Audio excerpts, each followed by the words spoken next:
Hello friends, welcome to my channel Obhi's Creative Corner. মই অভিলাষ আৰু আপোনালোকক মোৰ কণমানি ঘৰটোলৈ স্বাগতম জনালো।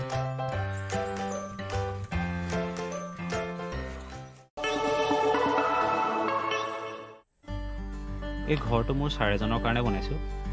ঘৰটোৰ কাম যোৱা বছৰ লকডাউনতে আৰম্ভ কৰিছিলো। এতিয়া সম্পূৰ্ণ হ'ল। ঘৰটোতনো কি আছে চাওঁচোন আহক। লিভিং ৰুমটোৰ কাৰণে মই মিনিয়েচাৰ সোফা, ফায়াৰপ্লেচ, কফি টেবুল আৰু টিভি ইউনিটটো বনাইছো। টিভি ইউনিটৰ লগত এটা মিনিয়েচাৰ সাউণ্ড বক্স দিছো। ছাৰ এজন ছিংগাৰ হয়, চ' এখন মিনিয়েচাৰ গিটাৰো তেওঁৰ কাৰণে বনোৱা হৈছে। গিটাৰখন কেনেকুৱা লাগিছে মোক কমেণ্ট বক্সত জনাবচোন।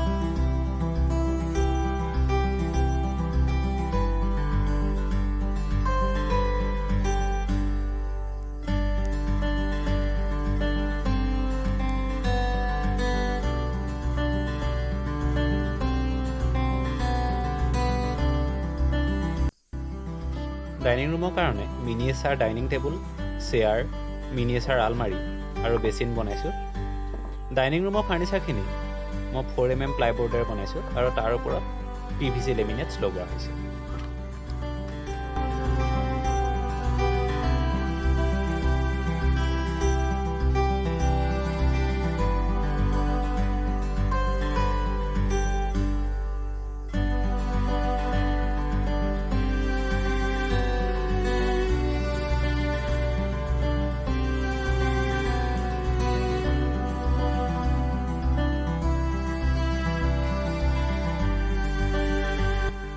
কিটচেনটোৰ কাৰণে মিনিয়েচাৰ গেছ ষ্ট'ভ, চিংক আৰু ৰেফ্ৰিজাৰেটৰ বনাইছোঁ।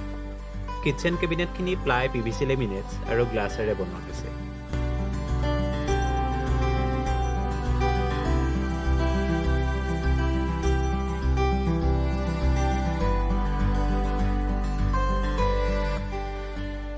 ফাৰ্ষ্ট বেডৰুমৰ লগত থকা বাথৰুমটোৰ কাৰণে মিনিয়েচাৰ শ্বাৱাৰ, টয়লেট আৰু কেবিনেটখিনি বনোৱা হৈছে। শ্বাৱাৰ ৰুমটো 3mm গ্লাছেৰে বনোৱা হৈছে। বেডৰুমটোৰ কাৰণে মডুলাৰ বেড আৰু ৱাৰ্ড্ৰব বনাইছোঁ।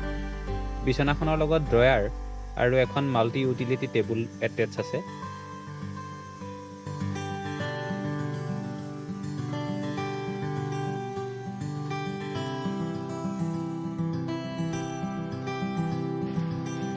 ছেকেণ্ড ফ্ল'ৰত এটা গোঁসাই ঘৰ আছে, এটা bedroom, attach bathroom, home office, home theatre room, এটা কৰিডৰ আৰু ফ্ৰণ্টৰ টেৰেছ আছে। ছাৰ এজন নেচাৰ লভাৰ, গতিকে ছাৰৰ কাৰণে গোঁসাই ঘৰৰ সন্মুখৰ এৰিয়াটোক অলপ নেচাৰেল লুক দিয়াৰ চেষ্টা কৰিছোঁ।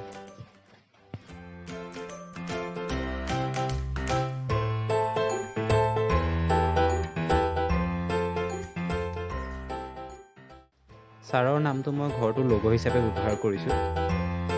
লোগোটোৱে ঘৰটোৰ সৌন্দৰ্য আৰু অলপ বঢ়াই দিছে।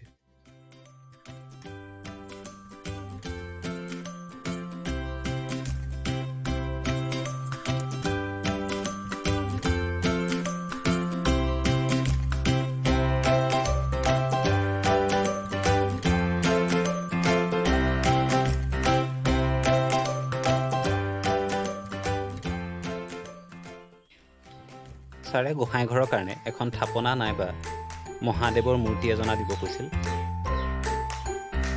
ঘৰটো ক'ৰবাত তুলসী ভেটি এটা বনোৱাৰ কথা কৈছিল, যাতে অসমীয়াৰ সংস্কৃতি ফুটি উঠে। মই জাপি আৰু গামোচাৰ দুটা চিম্বল লগাই দিম বুলি ক'লোঁ আৰু ভিডিঅ'টো সম্পূৰ্ণ অসমীয়াতে কৰিম বুলি ক'লোঁ।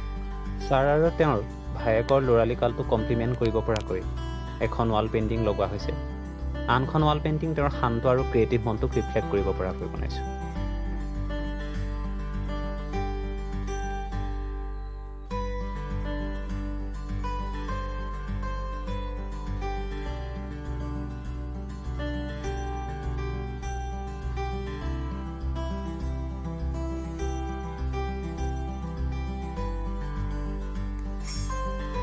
বাথৰুমটোত miniature bathtub, shower, mirror, sink বনাইছোঁ।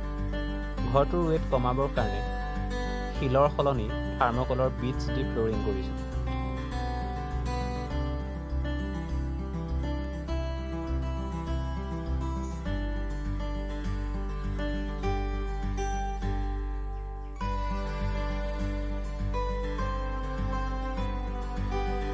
হোম অফিচটো মডুলাৰ লুক দিয়া হৈছে।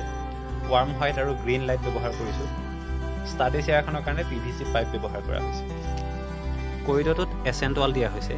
এইখন বনাওঁতে এটা ৰাতি সম্পূৰ্ণ লাগিছিল। সন্মুখৰ গ্ৰিলখন বনাওঁতে যথেষ্ট কষ্টকৰ আছিল। দুপৰীয়া 1 বজাৰ পৰা পিছদিনা ৰাতিপুৱা 9 বাজি গৈছিল।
ঘৰ চাই হৈ গ'ল যেতিয়া দি থৈ আহিব পাৰোঁ আৰু ন। ব'লক লগতে ঘৰটো দি লেঠা মাৰি থৈ আহোঁ আৰু ভিডিঅ'টো ইমানতে খতম কৰোঁ।